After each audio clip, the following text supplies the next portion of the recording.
What's up, everybody, and welcome to the newest edition of the Bronx Muchachos podcast, brought to you by the Baseball Banter Broadcast Network. I'm your host, Mark, and today we got a few people with us. We got Mr. Jeremy himself. What's going on? And we got another member of the BBB network. We got Roman Rodriguez. Roman, what's up, brother? Hey, man. Thank you very much for having me. I appreciate it. Anytime. All right, everybody, you guys know where to catch us. Go live on YouTube. Catch us on all major audio platforms: Apple, Spotify, Google. You know the places. You know everything like that.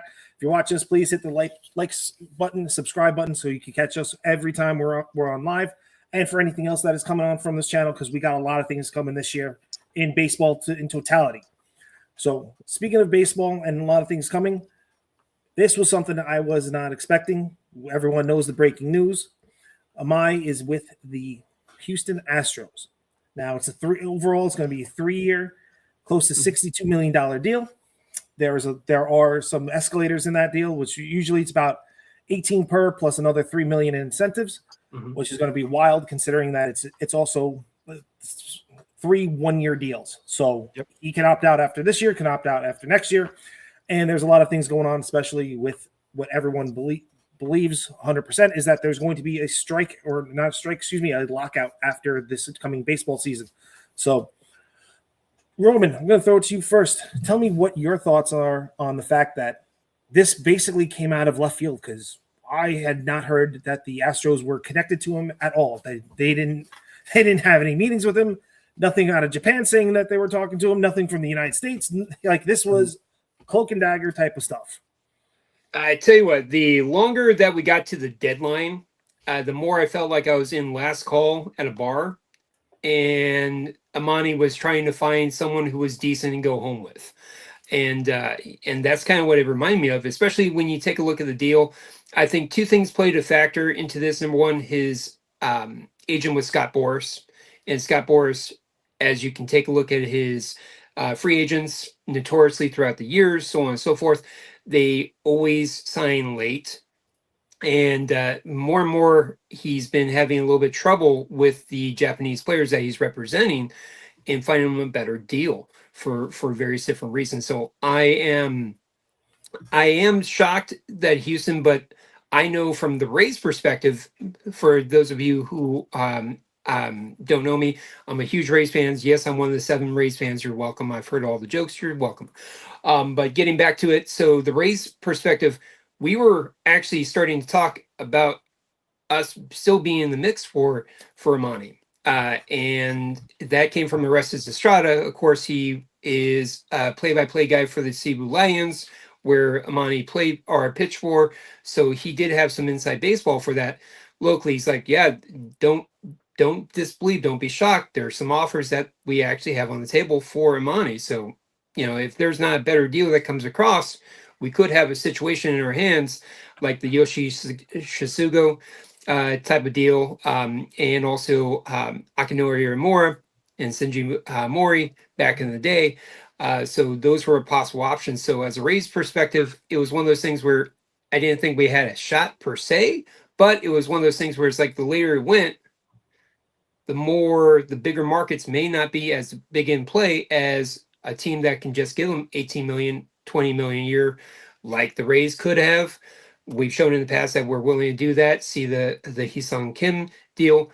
But so for the Astros step up, that's good for them. But it's weird because it's like they got a really good ingredient with really bad garnish right now.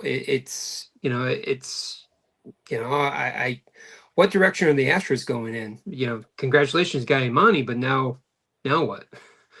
The Astros are letting Framber Valdez go, and swinging it back with the money. Don't forget, he had bigger, longer deals on the table. He had higher AAVs, he had longer years, and he chose this deal, which means that he's betting on himself to turn around, show the US, show MLB, hey, this is what I can do. Now come pay me. Yeah. And for me, I think that's kind of the biggest thing that this deal signaled for me, right? So we know that there were, bigger contracts in terms of AAV, in terms of the years, but clearly it was not the market that they thought they were getting, right? So the early reports when Imai was first posted was, a $200 million contract. Yeah. Obviously, those $200 million contracts were not there because he would have signed, right? So this to me signals that this was a concerted effort by Boris Corp to be like, listen, let's go 1 year deal with this. Essentially, we'll frame it the same way that Alex Bregman framed his deal with the Red Sox, the same way before that Carlos Correa framed his deal with the Twins. That it's basically 3 1-year deals. So if you do have a tough time, a tough transition, you still have a multi-year deal. But with more than likely the way that it's going to play out is that he'll come over, be able to have that success that he's hoping and planning to have, and then be able to opt out and go back into the market, having already proven himself here in the States. So to me, that's kind of the biggest thing of this deal. But I also think about it like this. If this is all that it took to get the deal done, why weren't other teams that are more in play, you figure, to be a more contending type team in this kind of deal, because it's something that, especially from a Yankee perspective, we gave Marcus Stroman $18.5 million. And it's like, nothing against Marcus, but he's not Imai. And yes, average on his best day. Stroman's average on his best day. Right. And so, you're looking at a level of upside from Tetsuya that you're not expecting from a guy like Marcus Stroman. So why weren't the Yankees in on this player at this market? You know what I mean? So that to me is the biggest thing and kind of the biggest frustrating point as a Yankee fan, because it's like, if this is all it took to be able to secure this guy, why weren't we in on this market?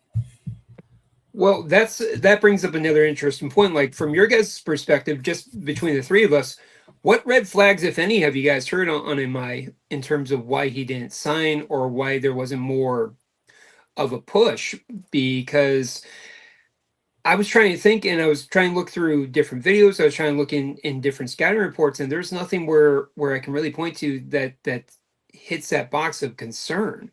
Did you guys see anything out there? Go ahead. The one thing I heard was culture. Like, he is a prima donna in a sense, or kind of let's go down like that. He's a hard person to get along with. So he might be a clubhouse cancer. So that's kind of something. Like, he loved the limelight of, I don't want to go to the Dodgers. I don't need to be part of that. I'm going to be me. Like, that's kind of where it's like, and all of a sudden after he put that out there, you start hearing a little bit of grumblings of like, he's a little bit difficult to get along with overseas. Like, how is he going to be over here now? Hold on, I'm trying to check real quick if Imani's last name is Sanders by chance. He sounds kind of familiar. He's prime time of coming over from Japan. Exactly. It's like, yeah. No. Jeremy, anything on your end in terms of Yeah. So one of the things that I thought could have been partially playing into it, because we've seen this before with different pitchers, the fact that he's under 6 feet tall is one of those things where, as far as like the leverage is concerned, we saw it with Marcus Stroman. Like, this is a guy that isn't gonna, necessarily blow you away. And that shorter stature sometimes plays against pitchers, especially. So I wonder if that, was something that played into a little bit, but overall, outside of, potentially being a little bit of a prima donna, not really having heard much as far as, questions or even about health or anything of that nature. So that's why, I'm kind of curious about it beyond just potentially the culture. I think it's the culture, but I mean, just think of it this way. Yankees could use the pitching. The Mets need pitching. What I don't understand, that they probably should have been in harder than the Yankees were. And then Baltimore should have been in on this too, because Baltimore needs a pitching staff.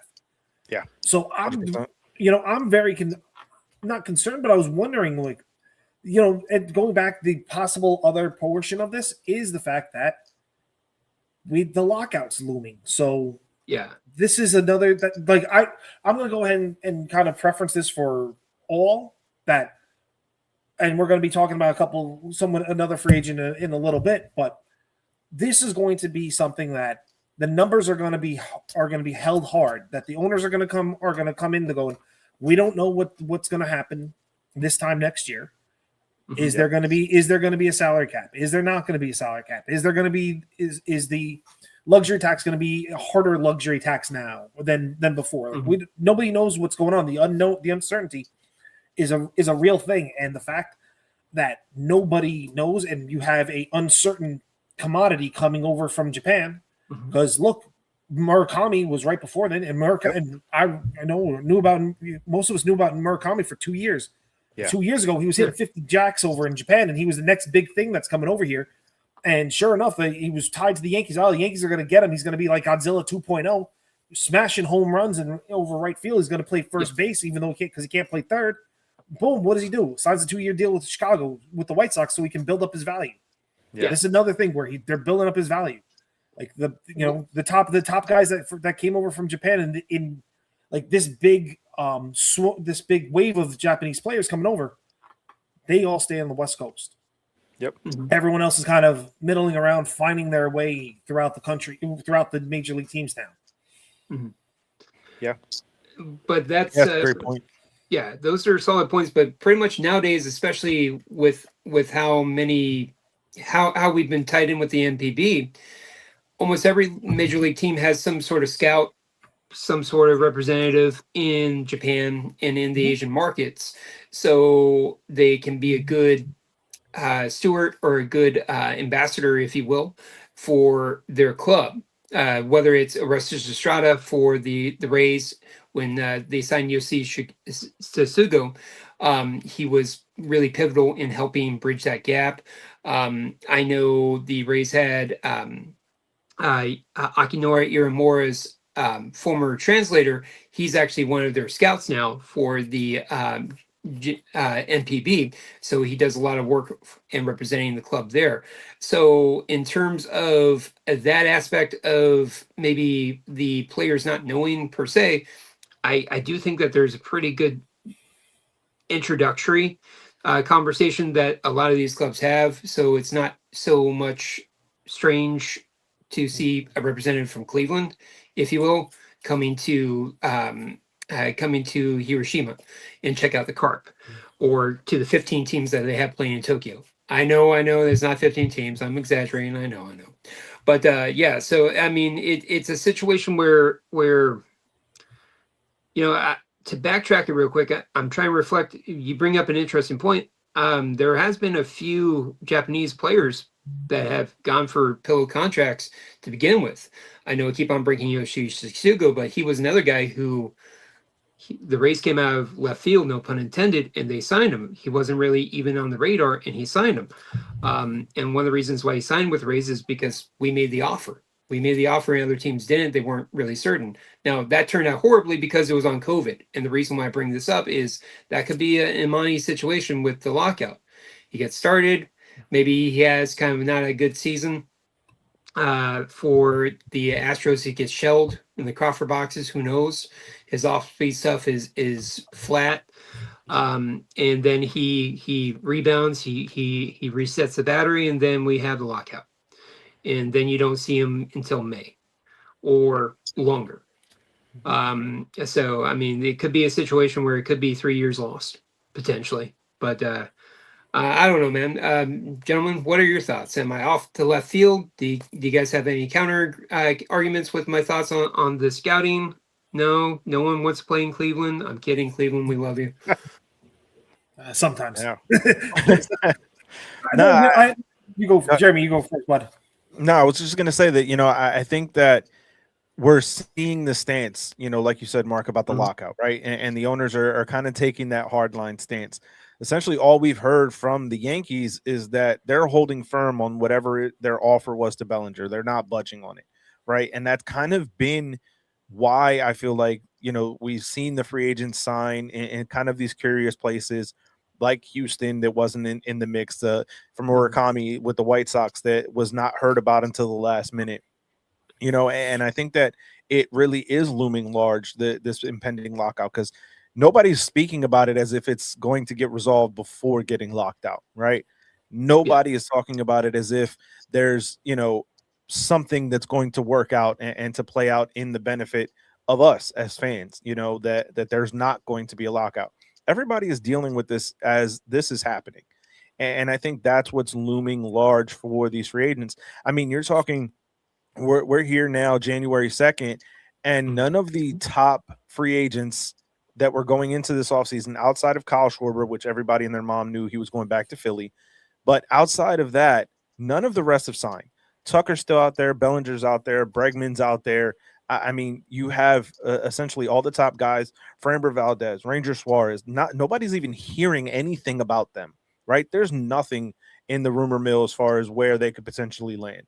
And I think that to me is the biggest thing, and it's because of this lockout that is coming. Yeah, I agree with the lockout. The lockout's looming large on everybody. And Bellinger is someone we want to touch on.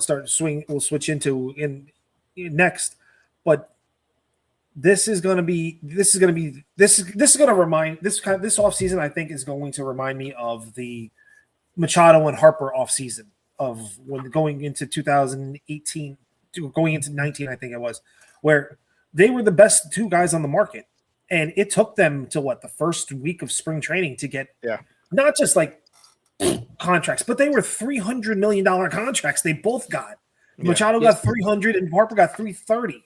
So, I mean, like the fact of the matter is that they had that Boris and I think it's Lozano, I think for Machado, like they had to build their markets up a little bit, but I don't think that a lot of the owners wanted to pay that kind of money right then, and they don't want to pay now because I think that the owners are sticking to the guns of we are pushing for a salary cap. All the other leagues have it. We want to have a salary cap, and we're gonna fight tooth and nail for it. And they might turn around that at the end of the day they might back off it, but they want to at least curb some of the spending because if you think about it, you have in the past 5 years you've had two $700 million contracts being dealt the last 2 years.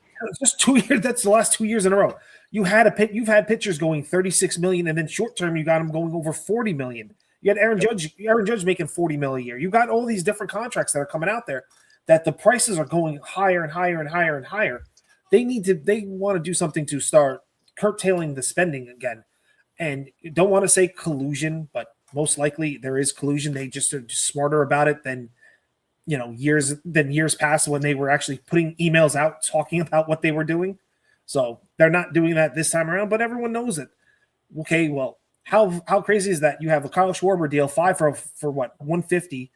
Then within a week you have Pete Alonso signing 5 for 155 with the Orioles. So there's numbers in the same market, and people are the teams are going to kind of stay within that market. They're kind of figuring out, okay, well, there's no Juan Soto this year. There's no Shohei Ohtani this year. So the big guy is Kyle Schwarber. And not Schwarber. My apologies, Kyle Tucker.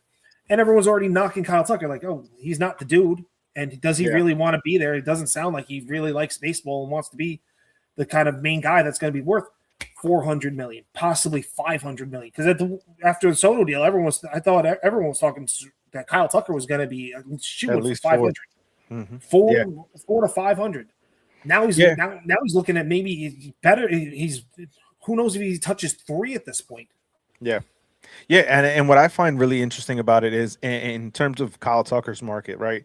If you actually think about it as a baseball fan, he is the best available player on the market, right?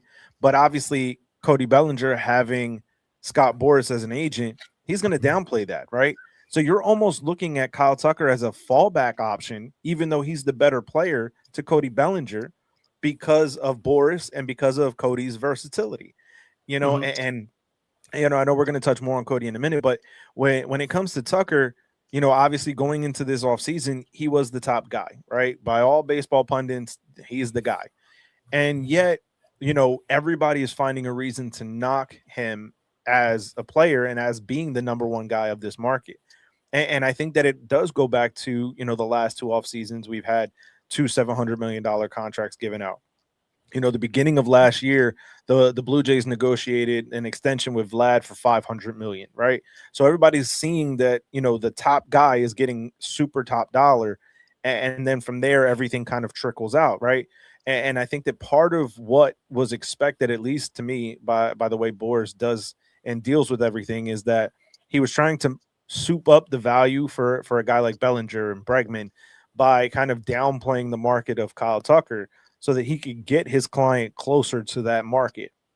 even though they're not the same caliber of player, in my opinion. So I find it very interesting how, and obviously Bellinger has been a much more highly sought after commodity so far this offseason by different teams because of that versatility. But you Yes. also have other players in that same Boris camp that really aren't hearing anything from them, right? Because think about how little have we heard about Alex Bregman, right? Everybody expects him to go back to Boston, but outside of expecting that to happen, we haven't really heard much out of that camp, right? So it's just very interesting to me that everything is kind of playing off of Bellinger and trying to downplay almost everybody else until that time comes. So I just find it very interesting how this offseason has shaken out. Yeah, the offseason's weird. Going to the Bregman point, there was reports out today that the Red Sox are heavily engaged now, or talking. They're talking numbers with him. I think they're saying something like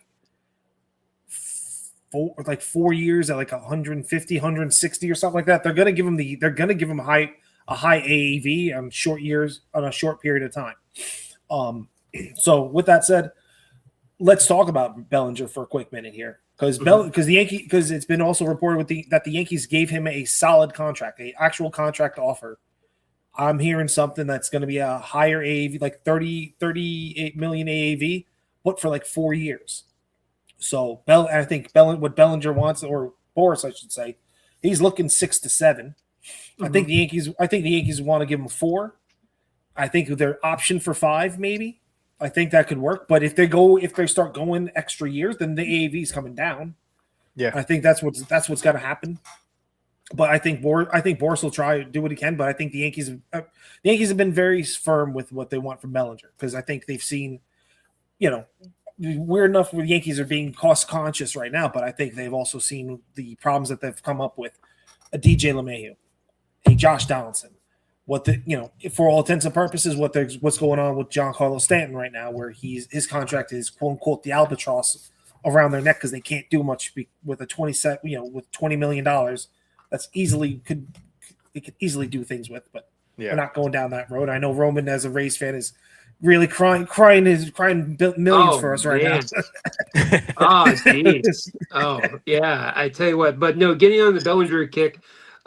As a Rays fan, as an AL East fan, as somebody, I do not want the Yankees to have Bellinger. Absolutely not. Because I know for a fact Bellinger helped you guys against the Rays win at least 4 of our matchups. It was a tight-knit game. He came up and he hit a clutch home run. And him over that short porch, it's, to me, I want him to go to Seattle. I want him to go somewhere else. I'm good with that. So to see him in pinstripes would not be a good thing. But in all honesty and all transparency, if I was the Yankees, I would because who else do you have? And who else is looming out there that can be a replacement level? If Hal Steinbrenner wants to run a market with more savvy and more wise like the Rays, well, let's go ahead and give you guys a Rays one-on-one breakdown here. The Rays typically do not let someone go unless they have an idea of who that replacement is going to be, unless they have somebody already ready to take over that mantle. So with Bellinger, who you guys know your roster better. If he doesn't go, who's going to step up? Who's going to clear that void? Well, the only people they have internally right now, and it kind of really gets muddied because of the fact that Trent Grisham took the 22 point whatever qualifying offer. They have right now. So the first guy up would be Jason Dominguez, who, if you've listened to the show, he got crapped on by the Yankees. They should have given him the long runway to kind of get the time under his belt as a rookie, which they never did. They didn't give him. They should have given him the Anthony Volpe treatment, and they don't give him the Volpe treatment, which is blowing my mind, considering he's actually a much better player than Anthony Volpe is on Volpe's best day. And then literally one rung below Jason Dominguez, they have Spencer Jones, who, if you don't know who he is, people want to say, oh, he's the left-handed Aaron Judge, which is a downplay. He's not the left-handed Aaron Judge. I don't. So But you have idiots who like to go out there and say, "Oh, he's left-handed Aaron Judge because he's lefty, and he's 6'7", and they're not the same guys." That's Not at all. no, not one bit. Aaron Judge is a great ball player. Spencer Jones is a phenom like a athletic phenom.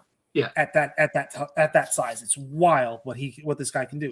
But those are the two guys, and the Yankees tell you what they think of you, and throughout the season, and when they sat Dominguez at the second half of the season because Grisham got hot, and even when Grisham was not hot, they still didn't play Jason Dominguez. When Grisham was not hot, and when Bellinger was not hot, and the Yankees were faltering during their boom swoons of the summertime, Spencer Jones was on fire in AAA, and he stayed down there. They didn't bring him up. That says a lot about what they think about these guys, in my opinion, and that's usually what the opinion is of a lot of the Yankee beat writers too. That Jones didn't come up, Dominguez didn't get more playing time. They must not think highly of these two. Yeah. Or they're just diminishing their value yet again, which is another Yankee trait that they diminish their top guys. They diminish their value they don't have any value to trade, and then you're left with nothing. And then they kind of have to figure out what's the next step is. Yep. So from a Rays perspective, if the Rays would have done that, and here's how our fan base typically sees it, with the exception of 5 to 6 Yahoos that have an X account and will blow it up and say this, that, and the other. And that's fine. Love you guys. God bless you. You're all part of the family. But anyways, from a Rays perspective, we always try to have a guy before we call up, because the goal is not to have him be on the bus. The bus goes back and forth, back and forth, back and forth. The goal is always to have him build up. I have a lot of at-bats at the AAA level, really get exposed, really get a valuable education on the different pitching staff, so on and so forth. So that way, if they're up in major leagues, they stay up in major leagues, period. And we kind of ride the wave. You saw this with Brandon Lau. You have seen this before with other guys that have been hot and cold. Carl Crawford, we didn't send him back down, even though he was a little bit cold to begin with. Just time and time again, the Rays have had that perspective. Now, from the Yankees' perspective, and Jeremy and I have talked about this, it's very hard and difficult because of how many loyal fans you have and how many news outlets and how many offshoots, so podcasts and things like that you guys have, they're just completely oversaturating in respect with the information, regurgitating stories and regurgitating storylines, so on and so forth. So a guy who is a new guy coming up, 0 for 16 like Brandon Lau was, he probably would have been sent down the minors because everyone would say, oh, he stinks, so on and so forth. Whereas Rays, we have a smaller market. We can nurture him. We can say it's all right, no problem. We only have 14, 15,000 fans on a Tuesday, if we're lucky. And so he can go sounds like a Saturday for you guys. Ha ha ha ha ha. Hey, watch out for that low-hanging fruit, would you? Yeah, thanks. Yeah. No problem. But no, so like Dominguez, I saw him when he was playing down here in Tampa for the single A games, and he was a beast. He was he was an absolute beast. Like, he was hitting these just screaming shots. Down the ball sounded different coming off his bat than all the other minor leaguers. When I watched him, and when I watched him over in Tampa, I watched him in Clearwater. Yeah, it sounds like literally like a shotgun was going off when the ball would come off his bat. I was at a game versus Clearwater Thrashers. He hits a ball dead center. He completely hits it dead center. I know because I was having another beverage over in the tiki deck down there by center, and sure enough, I hear this gunshot and I look through and he's circling the bases. He killed it, and that was an amazing shot. He's got great forearm strength. He's got great bat speed. He has all the intangibles. He reminds me very much of Asuna in many ways in terms of his swing pattern and other things. I really like him a lot. And I would be very happy if he was not a Yankee at all. I'm okay with that. Yeah, and I think just to kind of piggyback on one of your points, when you said about the Rays not looking to do the shuttle, as we call it up as Yankee fans, the Scranton shuttle. Because that's what they do. Every 2 days, there's somebody new coming up and getting sent down. And it's just, like you said, the development does not continue at the major league level for the Yankees as it does in the minor leagues. And to Mark's point, the Yankees are very good at indicating who they believe in and who they don't. And when you think about, the leash that Anthony Volpe has gotten, right? And I'm not one that I would say is an Anthony Volpe hater. Like, I'm really hoping that he can figure something out. But it's very clear that Jason Dominguez is a better player and was a better prospect than Anthony Volpe. And had Dominguez been given the leash that Volpe got, we wouldn't be in this same conversation right now, right? Because Bellinger would have been able to have walked out the door. Grisham would have been able to not be even remotely given the offer, and the Yankees would be fine. But they're not giving Dominguez that leash that he rightfully deserved, in my opinion. And this is a guy who we were looking at just a couple of years ago who made his debut hitting a home run off of Justin Verlander, a future Hall of Famer. And all we did as Yankee fans was say, yes, this is our guy. This is, and not to put the comp on him, but this could have been our next Bernie Williams. The switch hitter with power that had incredible plate discipline, even at a young age. And I think back just to the postseason this year, Anthony Volpe gets pulled from the game so that he doesn't get his fourth round of boos. Jason Dominguez hasn't played in a month, and he comes up and rips an absolute screamer of a double. And you just look at yourself as a Yankee fan, like, why isn't this guy playing every day? Why are we continuing to do this? And it just goes back to all of the different prospects, right? Obviously, Clint Frazier before that was a guy with legendary bat speed. They completely just absolutely the concussions did a number on him too. No, for sure. But even before the concussions, right? This was a guy that was up and down. Yeah, no, you're right about that. Not given the opportunity to play. You think about a guy like Jesus Montero was supposed to be the next catcher of the future for us, but way back when. He got traded away for Michael Pineda, right? A lot of nothing, in my opinion, right? So it's just, to me, a lot of this goes back to the philosophy of the front office. And, they have their little darlings that fit whatever the story and the narrative is. And beyond that, there's really not much substance. And the guys that actually come up and prove something, they're not the guys that are given the window. Yeah, very true on that. No, very, very true. I mean, I'll take it. We'll take this a step further. The year before in the World Series, when you have Verdugo up there, who couldn't hit water if he fell out of a boat. And I sat down there with the guys at one point. I was like, you got Dominguez on the bench. What's the worst that can happen? You put him in there, give him an at bat. Well, he's been cold. Well, we see a year later that he didn't have an at bat for a month and rips a double. Yep. And I've always said you had three specs that came up pretty much at the same time. You had Volpe, you had Dominguez, and you had Austin Wells. Jason Dominguez was the best of the group. The best of the group. Had all the had the arm, the speed, the power, everything like that. He was the best. Maybe the contact might have been a little less than Volpe in the minor leagues, but out of the three, he was your top guy. Volpe all of a sudden was like a top 5 prospect just because he could hit the ball and his speed. Like he had 20 home runs and 50 stolen bases in Double-A before he came to the big leagues, and then that's been shot. All of it. He hasn't sniffed that since. Yep. And now the Yankees are, if you listen to what they were saying about him, is like, well, the injury had something to do with it, but it really didn't have anything to do with his struggles. He's got to figure it out. So you played this dude who had a torn labrum, and you kept playing him, and we got from the Rays, we got Jose Caballero, who was a better player than Anthony Volpe. And what they did with him, they just parked his ass on the bench. Yep. And what do you do? Then when Anthony Volpe comes back again in May, guess what's going to happen? He's going to come back out there like nothing's changed. Put right into the starting lineup. Doesn't have to earn it when he should have to earn his spot. And it's the rinse and repeat type of thing. Yep. So from a Rays perspective, like, who's to blame on this? Is it a Cashman thing? Is it a Howe situation? Is it a repeat of basically Dallas Cowboys where you have Jerry Jones? And a lot of the head-scratching reasons for the ineptitude of the Cowboys is essentially comes down to Jerry Jones's decisions as of late. do you think that that's the same echo? Why there's so much a love affair with Volpe?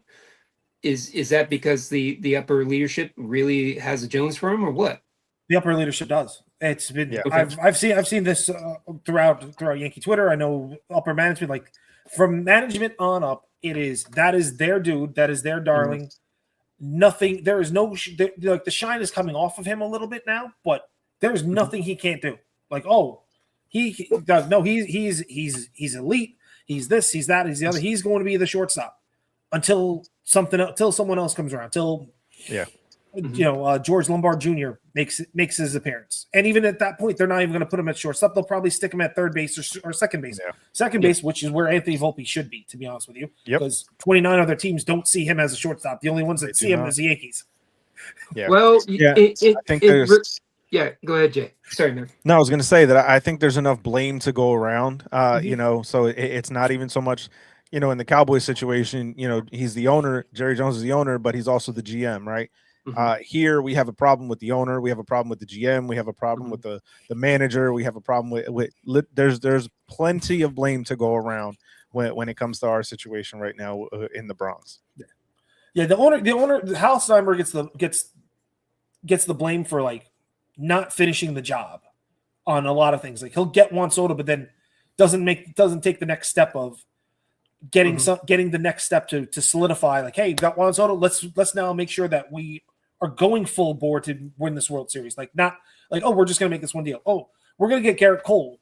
We're gonna get an ace, but that's about as far as we're gonna go. We're gonna get we're gonna re-sign Aaron Judge for big money.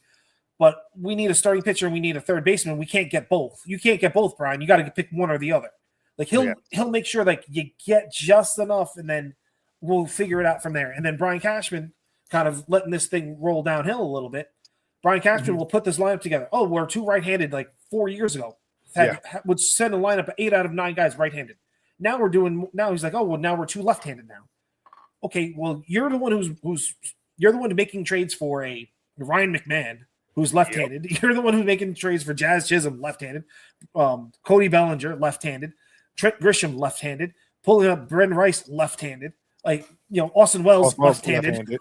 You know what I'm saying? Like, having 3 catchers that are left-handed on your team as opposed to finding a right-handed catcher, there's issues. There's issues right there. Yeah. And then you follow just to get the Trinity. Then you have Baba Boone over there who can't manage himself out of a wet paper bag. Yeah, and just to kind of really echo the point here with the 3 left-handed catchers, to me, obviously you have to give up value to get value, and to get ERC, who we're excited about as Yankee fans, you had to give up something of value. But why you would give up Navarez, who was your only real right-handed catching prospect close to the major leagues, when you had other options to probably trade away to get a guy like ERC, just doesn't make any sense to me. I think in the end we're going to win that deal anyway, because ERC is going to be a stud for sure. But I'm just saying, as far as having the balance, especially to hear Cashman talking about being 2 left-handed. Yeah. Well, you had 3 left-handed catchers. Why didn't you try to move one of them instead of moving your 1 right-handed catcher on the 40? Like, well, 3 left-handed catchers, 5 DHs. I mean, defensive upper leadership, we never know what the conversations are in the back room. Maybe they push really hard to do that, just to be that annoying guy where, you push really hard because you recognize, you can see the forest for the trees going, hey, we can't have 3 lefties, at backstop. We got to do something about this, but no one's biting because everyone knows that you're desperate. So they're going to hold off on it. A similar situation. I don't know if any of your fans are hockey fans, but the Lightning, Andre Vasilevsky, who is a fantastic goalie. Stay with me, guys. Hang in there with me. So Andre Vasilevsky is a fantastic goalie. He was injured to start the season. He was out pretty much for the first 3 months of the season. Not anymore, because he took himself out. Looks like we lost Rome there for a second. We lost Roman for a hot minute. When he comes back, we'll go back into his lightning rant. But let's switch gears for a quick second here. So we talked about Bellinger. Bellinger coming back, the possibility of him coming back on deals. One of the things that you heard me say over here before, Jeremy, when we talked about this, was I thought the Yankees should go off and get themselves Bo Bichette. Now, guess what? Yankees are now circling the wagons talking to Bo Bichette. Yep. I think it has a lot to do with the fact they sent the contract over to Bo. I think that goes hand in hand that they gave the contract to Bellinger, said, okay, now let's start moving this. If you don't want to do this, we got options now. We're going down this. We're going over here. And with that said, they're actually taking calls and kind of seeing what to do with a Jazz Chisholm, because he's on his last year of his deal. Why not get some pieces to get from Jazz Chisholm, and you can help build the possible post Judge era that's happening, because the window's what, 3-4 years, maybe 3 to 5. So yeah, no, I think it's interesting, right. and we'll circle back to Rome in a second. But when Nope, we start okay. to now see these rumors and conversations about Bo Bichette with the Yanks, it does feel like that, right? It does feel like, hey, Cody, here's your offer, take it, or we're going elsewhere, right? It kind of seems to me like a little bit of posturing from the Yankees potentially, just because we've heard all along about how Volpe's the guy at shortstop, that they're basically just going to fill in the gap while he's out with Cabrera and with Caballero. And so I think that it's interesting if we could potentially get a move being made with Bo Bichette, because to me, if the Yankees go out and actually get Bichette, that means they're moving Jazz, right?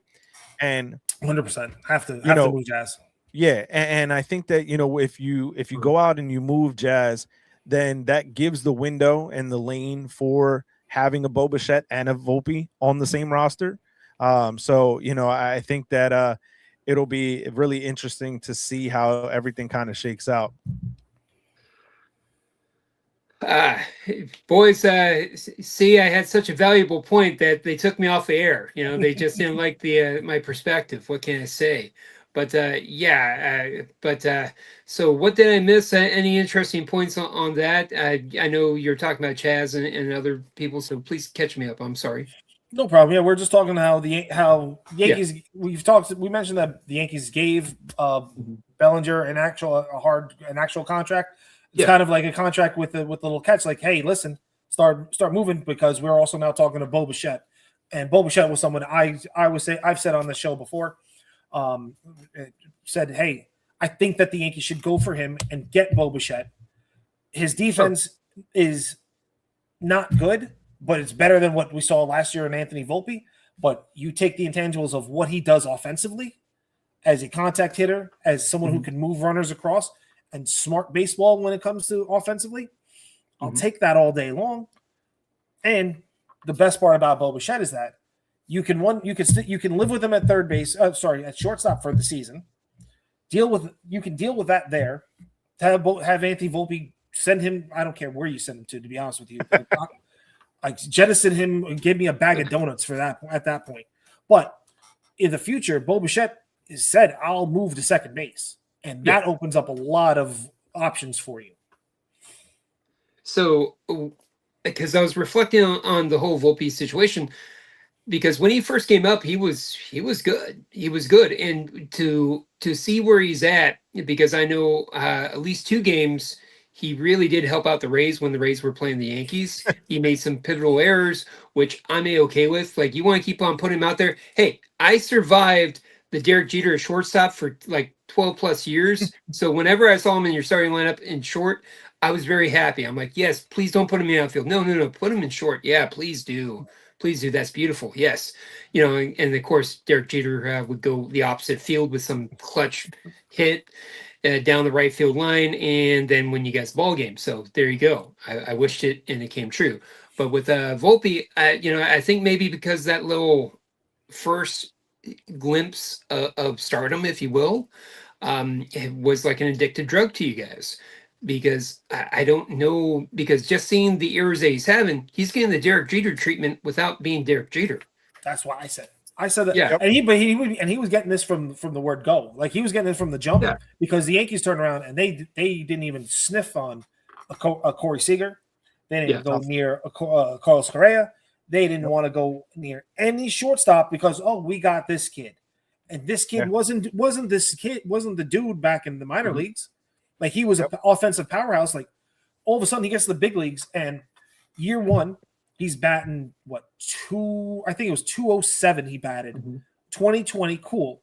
Won a Gold Glove, but was like top 5 in errors and has the worst arm as a shortstop. That's year one. Year two, he comes in, and he gets off to a crazy hot start. Yeah, falls off the face of the earth. Yep. Offensively, does the same thing. Is exactly the same defensively that second year. Good, really good defensively. Absolutely limp penis of an arm, and too many peaks and valleys. Year three, and he reverts all the way back. Except now, the defense is shot. And I will say this defensively, I think that for him, there's a big difference when you have Gold Glovers playing the position at first base. yes. When you have an Anthony Rizzo, when you had a DJ LeMahieu, when you had a Paul Goldschmidt, all three of them were were former Gold Glove winners. And you can see the difference when you have a Ben Rice, who is not a good first baseman or not really a first baseman to begin with. Also see a lot of difference for him when you have rangy players next to him. A Jazz Chisholm at second base is very rangy and could get the balls that he can't get to. A Ryan McMahon is very rangy and takes away a lot of stuff at third base that he was going to his right for.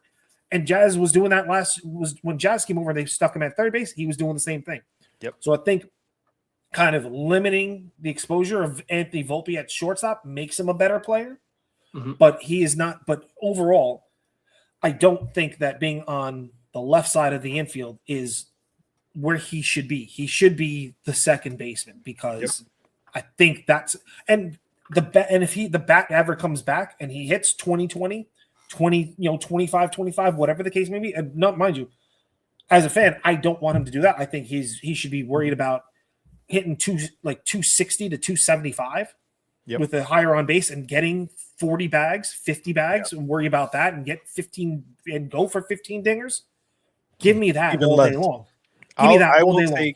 I will take Volpe with less than 10 home runs, more than 35 stolen bases, and a batting average is 275 or better. That would for me be an ideal season from Anthony Volpe.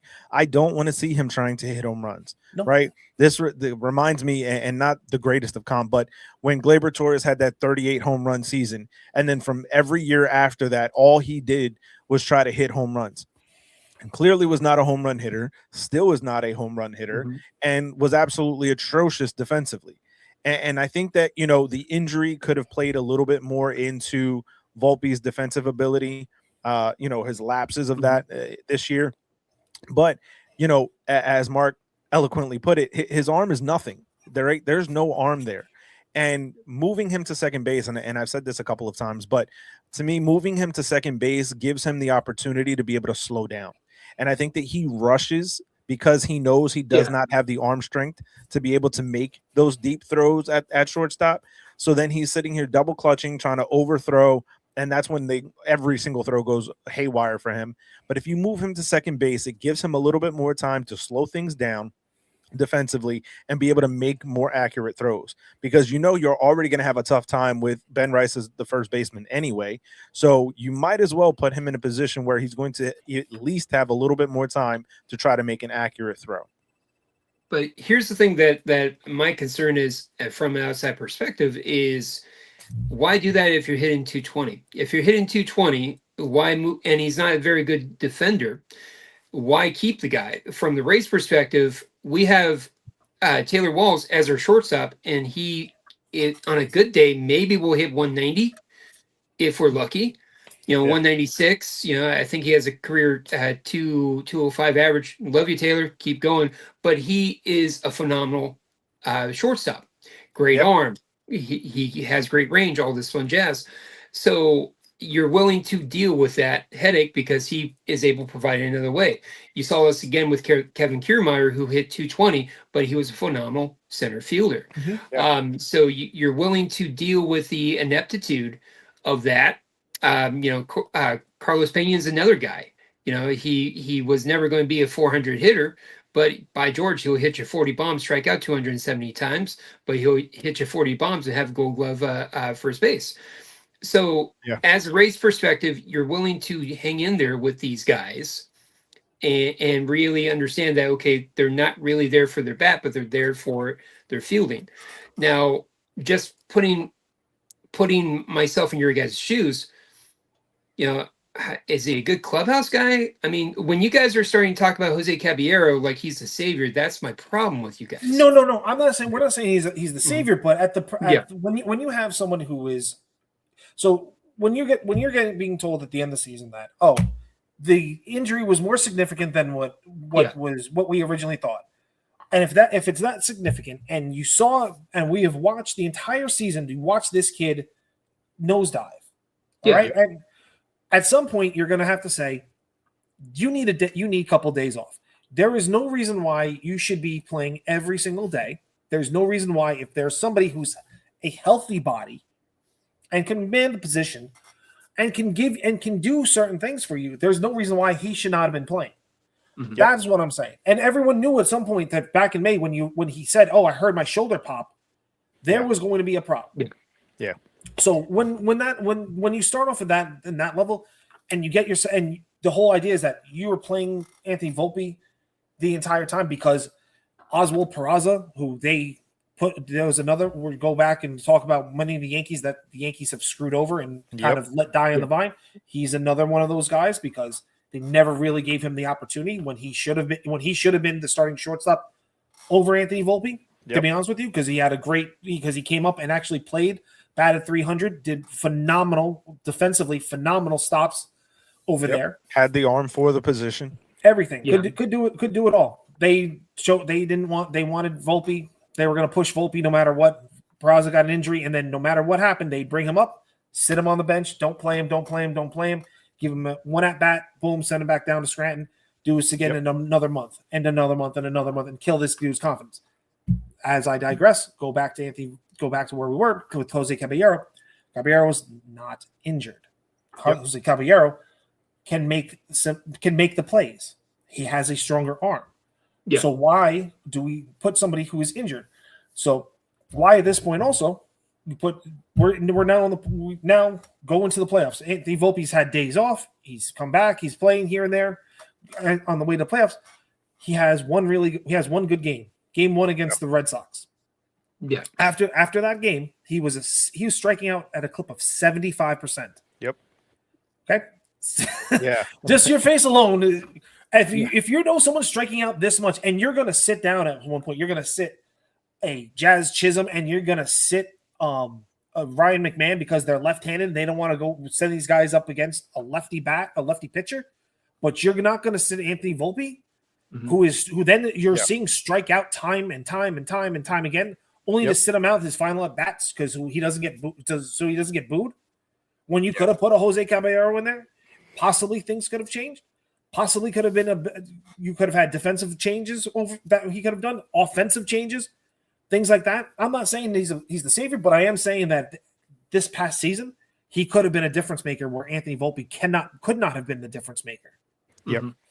Yeah, and I think one of the other things too that kind of, just to echo that point a little bit, beyond just being a healthy body, right? You're obviously seeing with every at bat, every strikeout that Volpe is having, his confidence is diminishing, right? So it's a diminishing value and a diminishing asset each and every single time. So moving on from him, even in the short term, right? Because the numbers have dictated that every time Volpe would get a day off, right, he would have a much better stretch the next couple of games after that, right? But even when he had those days off now, there still wasn't that change in his play, right? And to kind of go back to a point that you made earlier, Rome, about how the Rays deal with Taylor Walls and the fact that, he's not going to hit above 205, but he's going to play lockdown defense, right? And I think back to, one of my favorite players to watch that was never a Yankee not for lack of effort by Brian Cashman was Andrelton Simmons. Andrelton Simmons was an absolute incredible defender. I mean, he got to everything, right? So Simba got to everything. And he would hit, 212, 210?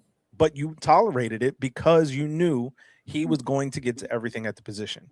With Anthony Volpe, he's not getting to everything. He's not making every play, and he's also not going to hit, right? And you brought up Jeter earlier, right? Jeter has 5 Gold Gloves. I will never say that he deserved any of them, but what Jeter always was able to do was to know where to be, right? And the Yeah. routine play Jeter was going to make. He did not have the range, but Jeter was going to make the routine play. If it was hit at him, he was going to make that play. And that to me is something that we're not seeing from Anthony Volpe. The ball that is hit directly to Volpe is most likely going to be the error.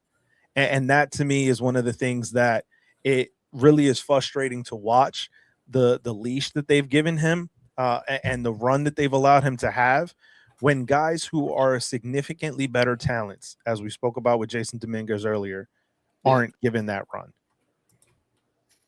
Yeah, that would be extremely frustrating as a fan base when you can see the cure, if you will, or you can see a remedy and it's not available. And if you knowingly do not field the 26 best guys on a night in, night out, that would drive me absolutely insane. The Rays have done that before because they like to circumvent the playing clock or the labor clock, if you will. So they'll oftentimes sit a guy out for the first 6 weeks, and that drives you nuts because, like back in 2008 with Evan Longoria, a good example, he was the best guy coming out of spring training, and the Rays fandom, yes, all 17 of us, you're welcome, people. I get it, ha ha ha. But was it the 20 back fandom then though? Because with the Rays actually on the uptick, there was 20 guys back then. Oh yeah. Sorry, yeah. Unfortunately, my twin brothers, they died. Unfortunately, so yeah. But no, so we had to wait about 8 weeks for Longoria to come up, in mid-May, and and that can be very frustrating. You saw the same thing with Junior Caminero, where you just had to wait, and you can see that stud player. Now, the upside is when you bring him up for the Rays fans, is it's kind of like making an awesome trade. That's great, but you sometimes have to deal with having Willie Ibar as your third baseman. Which, no offense to Willie, no, it was Eric Hinsky too. Eric Hinsky. Oh, Yeah, you're welcome. But yeah, so that was tough. So from the perspective of the Rays, that can be very frustrating to see you guys not. And here's the thing: the Rays, we can at least point to is like, okay, well, we ball on a budget, if you will. We do really well. We really look for discounted items, so you kind of have that understanding. Where you guys, you don't. You have all the resources possible. You have the name, the notoriety. You have guys who literally grow up, especially Dom Rep kids, especially Latin American kids. All they want to do is be a Yankee.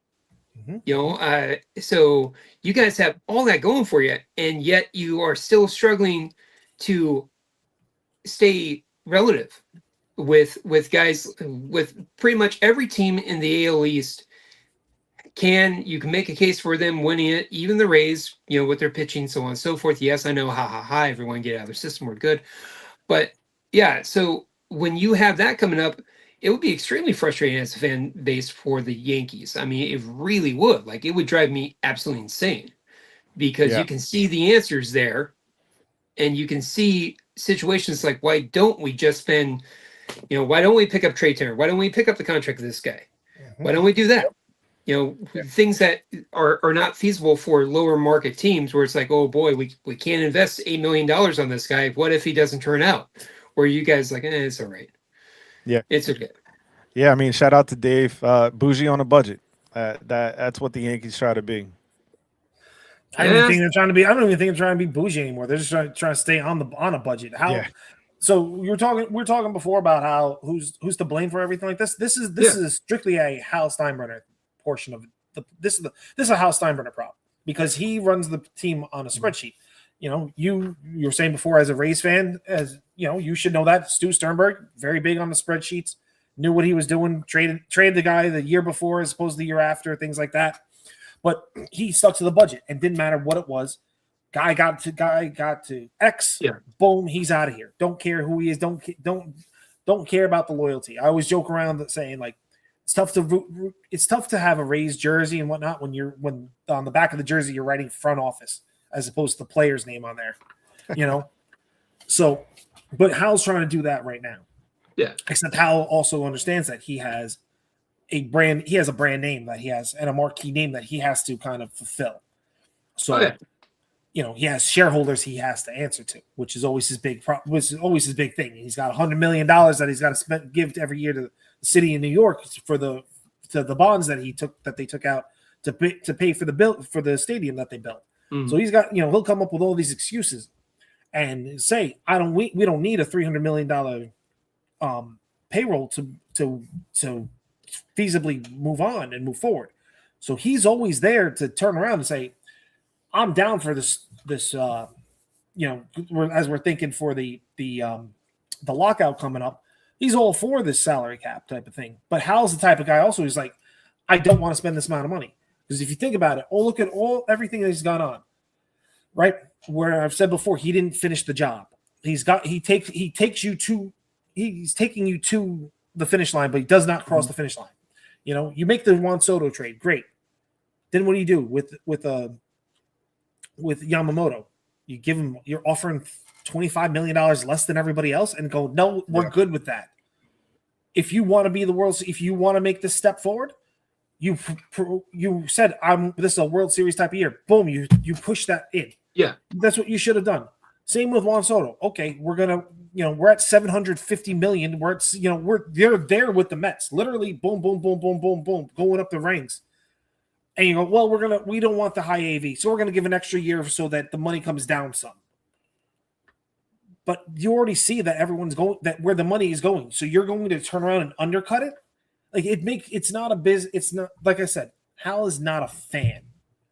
And you have to have a bit of fandom to go a little nutty to get what you want. Yep. And that's where unfortunately the problems come in for Hal, like not the spending portion of it all. And then, kind of shifting, keeping this in the Anthony Volpe kind of thing is that Hal is very comfortable leaving it to those who were doing this before. You have a Randy Levine, who's the president of baseball. You have Brian Cashman, who is the senior vice president, senior vice president, executive GM. You have Mike Fishman, who's Brian Cashman's right hand man in the GM department. Who, swear to God, this should not be part of the front office. But that's a whole nother conversation for strictly Yankee fans on that one. But those guys now, like I will say, Brian Cashman has to do a job, and one of the main jobs is that he is now being handcuffed, which you never saw a Yankee GM being handcuffed before. He's also the biggest meat shield for Hal Steinbrenner. Yeah. So that's his job, and I guess in the end of the day, it's like Brian Cashman can turn around and will always have a job as long as his job is there to protect Hal Steinbrenner and the Steinbrenner family. Part of which is to turn around, and they made the decision on Anthony Volpe that he's going to be the dude. Aaron Judge and mind you, the part that we don't really talk about, and I don't know how this runs with the Rays, so you can enlighten me on this one. Mm-hmm. Aaron, we're in the era of player empowerment now. Aaron Judge has a massive platform and a massive say in what goes on with the Yankees. Aaron Judge is out there right now. I want a Trent Grisham back. I want Cody Bellinger back. I want to run it back with these guys in the outfield.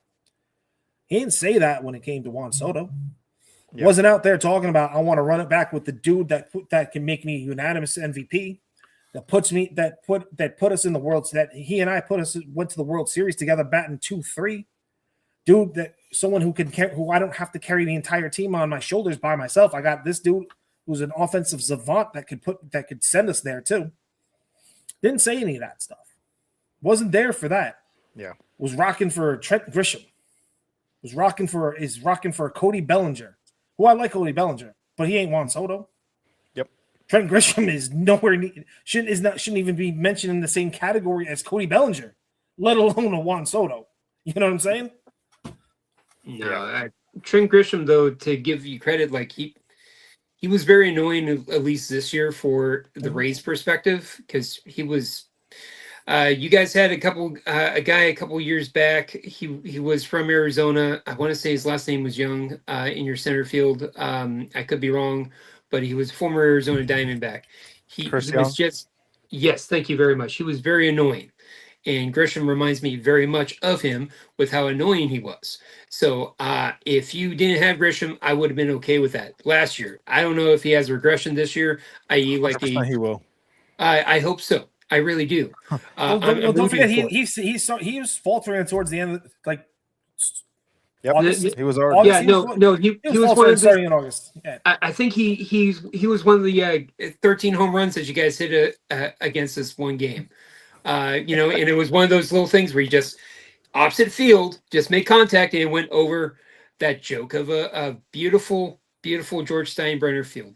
Beautiful. Thank you very much for charging us $15 million. Fantastic, people. You charge you $15 million and you can't get the umpires to actually call a correct home run. I was at that game where Judge hits it into the trees, out of the stadium into the trees, and they're too stupid to figure out that it's a home run. You have the foul pole here. It looked foul. It looked foul. I think you need to put your glasses back on. That's fine. That's fine. My glasses are rose colored at this point.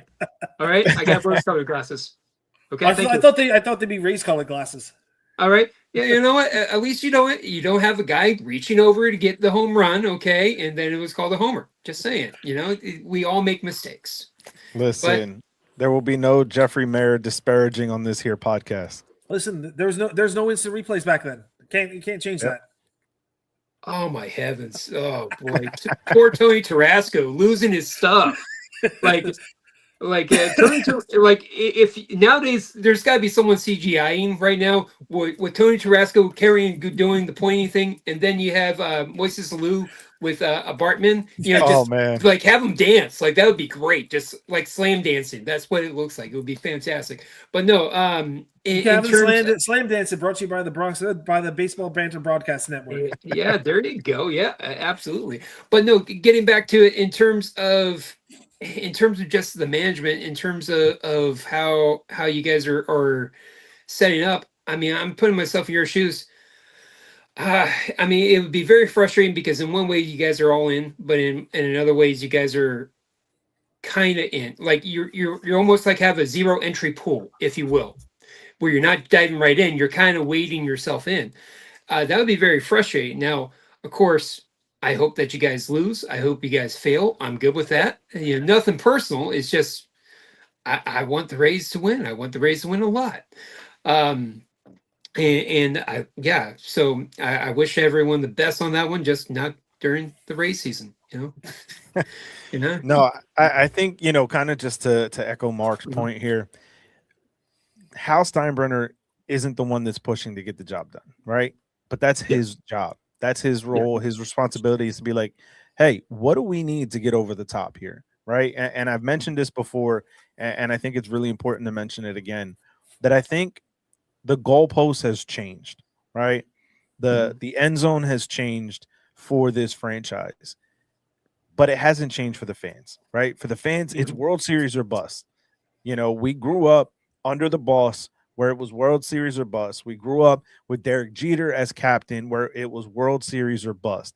If you make it and you lose, you still had a losing season, no matter what the record was. Yeah. And I think that this organization now being run by Hal Steinbrenner as the face of it, and yes, he has to answer to shareholders, but that's neither here nor there. Nobody wants to hear about the $100 million you have to pay the city for the stadium. You built this stadium. You could have just stayed in the old one that was already done, but no, you wanted to build a new stadium. Cool. The house that the boss built, no problem. You now have those responsibilities. We don't want to hear about them, right? As an adult, you have bills to pay. Nobody wants to hear about you crying about your bills. Nobody cares. At the end of the day, you have to get your stuff done. At the end of the day, as a Yankee fan, we want to see a World Series win again. We want to see that 28th championship being raised up in the Bronx. We want to see another parade down the Canyon of Heroes. We're not going to see that when the mentality is, woe is me. We have all these things that we have to pay for. We don't care. At the end of the day, the job of the Yankee ownership is to finish the job. And right now, that job is not finished until we win another World Series. And to me, it's very frustrating to see that like you said, Mark, we're not finishing the job. You go out and you make the Juan Soto deal, but you don't go out and take that extra step that the boss would have taken to go get Yamamoto, right? And I think about what the Dodgers are doing, right? And yes, everybody hates the Dodgers right now because they're going out and getting everybody, but they're doing exactly what we want to see as fans, right? And that's why a Dodgers fan has to be just loving life right now. Back-to-back World Series championships and still being aggressive, still going out there and getting a guy like Edwin Diaz to close out the one spot that was potentially a weakness. The Yankees have so many holes right now in this roster and this franchise. And the thing is that there's the opportunity to go out and finish the job. There's the opportunity when you go out and you get Aaron Judge, like you said, Mark, we re-sign Judge and then we choose one or the other with a starting pitcher or a third baseman instead of going and getting both, right? This whole thing with Anthony Volpe could have been avoided years ago if we had gone out and given the money to Corey Seager or given the money to Carlos Correa, and regardless of what happened after that, right? Because everybody always wants to play hindsight when it comes to the money, as far as, you know, oh, they had this big contract they're not living up to. Who cares at that point? I mean, we're still dealing with the aftermath of acquiring Giancarlo Stanton. You know, we're dealing with that. And while Stanton has had great runs for us in a couple of postseasons, every year he's playing less and less games. And yes, that kind of benefits us. The less games that he's played, the more games that he's healthy, technically speaking. But at the same time, you're not finishing the job. And for me, what's the most frustrating part is you see the writing on the wall. You see all of these opportunities. And Dave kind of put it out here again. You know, the fact that Pete Fairbanks got picked up by the Marlins for $13 million. Why weren't the Yankees involved in a guy who was going to be able to help bridge that gap at the end of games? You know, yes, we have Camilo Doval that we traded for. Yes, we have David Bednar that we traded for. But why aren't we going out and getting the best available talent? Why are we having to watch the team on the other side of the states and the Dodgers go out and spend and be the way the Yankees used to be?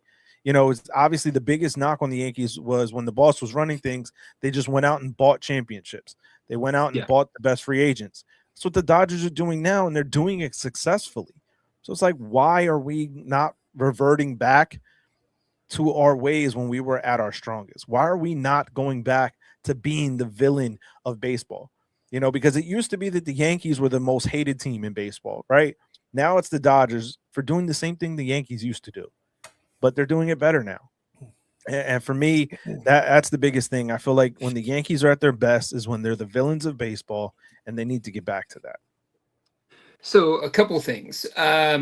In terms of the Dodgers, one of the reasons why they're so great, to be frank with you, is they are in the NL West. And you have the Rockies, who have not been competitive in 5 years, 6 years, something like that.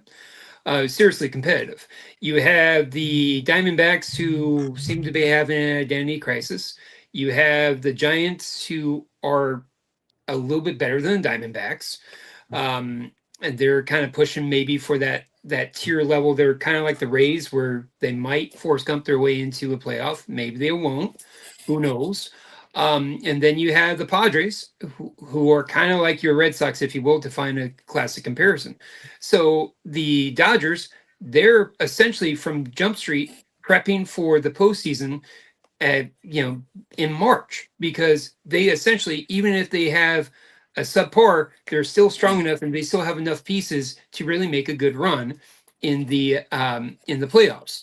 Now, if you look at the Yankees, I was just thinking about it like this, in terms of the AL East, probably the way to go, frankly, is to play 500 to slightly 500 ball, make certain that your pieces are healthy come playoff time, make certain that standing's okay, so on and so forth, and then make your run there. Your season starts in October. Because, say what you will about all your flaws as Yankees, as of right now, you guys are a playoff team. As of right now. Because that's still kind of debatable. I mean, yeah, that's I will say the division has gotten better. 100% has gotten better. Yeah, the 100% has gotten better. On paper, because We can talk about Baltimore, how good they look, so on and so forth. I like the Ward deal. I'm not in on Alonso. I don't see why everyone has had to change their undergarments for him. I love him to death. He's a Tampa guy. Right-handed power bat. That's why they're stacked. Baltimore stacked them lefties. That's having a righty bat kind of blitz. It's a nice little break in the system for them. Yeah, absolutely. But last time I checked, decent pitching takes good hitting out every single time, without a doubt. Without a doubt. So in terms of that, then you have the Blue Jays. Blue Jays, hats off to them, and they've done a lot of good things. But I think a lot of the reasons why the Blue Jays were so good was the ineptitude of other teams in the AL East this year that kind of they rose to the top. So it kind of reminds me of like the NFC East, where you have a team, the Cowboys or the Eagles, they have issues, so on and so forth, and a team like Washington sneaks in there and wins the division.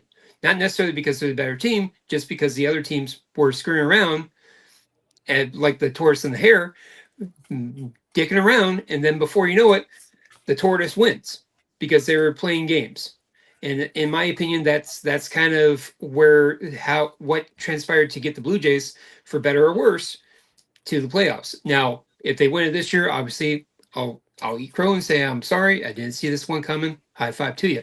But in terms of the pieces, there's nothing that really is scary about the Blue Jays. If the Rays are playing the Blue Jays in a 7-game series, I feel very confident because they got the pitching, they have the fielding, so on and so forth, to nullify those big bets. In terms of the Yankees, it almost feels like Steinbrenner is kind of trying to go the route of pitching and defense to a degree, but they're not picking up the pitchers and they're not investing purely into the defense because that's not a sexy team. There's nothing sexy about it. So, I mean, in some ways, that's maybe the way they're going. But again, it's easy to have envy for the Dodgers, but different circumstances. The Dodgers are the best team in an island, if you will, known as the NL West. Whereas the Rays, the Yankees, the Blue Jays, the Orioles, the Red Sox, we haven't even talked about the Red Sox. The Red Sox, in my opinion, are the scariest damn team in terms of their youth, in terms of their depth, in terms of their pitching, in terms of their bullpen. I hate the Red Sox right now. I absolutely hate the Red Sox because they're that damn good. We can agree on. And they're gonna get better, man. You know as well as I do. The Bregman deal is coming around the corner. They're gonna do something else. I mean, they were connected to pretty much everybody this offseason. Yep. You know what I mean? Like, yeah. If there was they were connected to Alonso, connected to Bregman still. They were connected to any, all of a sudden when Tarek Skubal's name's being thrown out there, guess who's connected to them? Wasn't the Rays, wasn't the Yankees, it was the Red Sox. Yeah, they're gonna throw shit at them. Sorry for cursing, but they were gonna throw things. Anything else like that out there? Yeah, the Red Sox are in it. It's kind of like Frank White, like, oh, there's a dime bag that's being sold in the park. I want in. I want this. I want in on it all.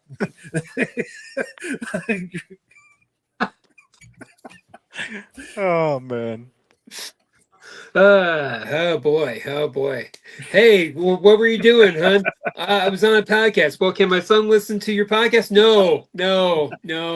Maybe not at the end. We're gonna. Yeah. Well, when you busted out a limp dick arm, I believe, to paraphrase, I said limp penis. I said limp penis.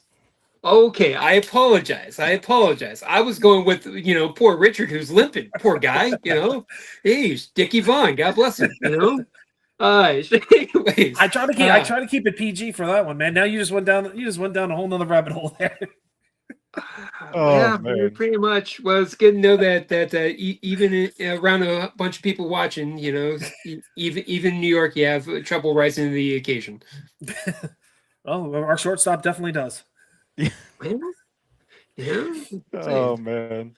And I think that's a great segue to end that one. Guys, so I think that's we're gonna wrap it for tonight. Everyone, thanks for watching. Roman, thank you for joining us tonight. Jeremy, of course, thank you. Dave, who couldn't be here. This is Mark for Bronx Muchachos. We'll see you next week. Thanks a lot, guys.